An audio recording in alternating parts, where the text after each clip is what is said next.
السلام عليكم. هل لشرب الماء البارد أو الماء الذي يشرب بشكل مباشر في شهر رمضان علاقة بتليف الكبد؟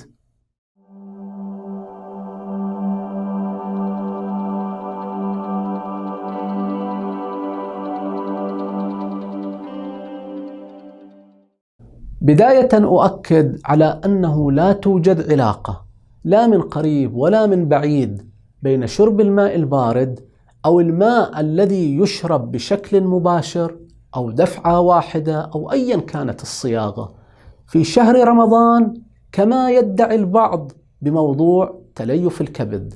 ولقد جاءت هذه الخلاصة بعد تصفح العديد من الدراسات والبحوث الموثقة وبعد الاتصال بمجموعة من المتخصصين في هذا المجال من باب قطع الشك باليقين.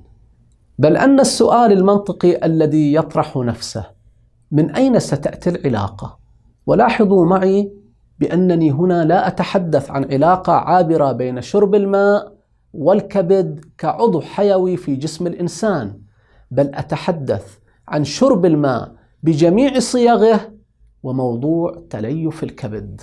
وهنا لابد أن أبين لكم أمر في غاية الأهمية، وهو أن شرب الماء على دفعات أمر مستحسن وصحي، ولكن لا توجد علاقة بين شرب الماء دفعة واحدة وموضوع تليف الكبد.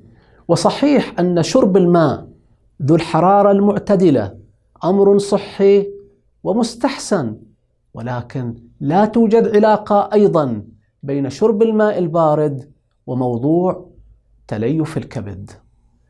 وعلى الهامش أذكر لكم وفي الختام كوننا نتحدث عن شرب الماء بأنه لا يوجد لجسم الإنسان أفضل بعد صيام استمر لعدة ساعات من شرب الماء مع مجموعة من التمر.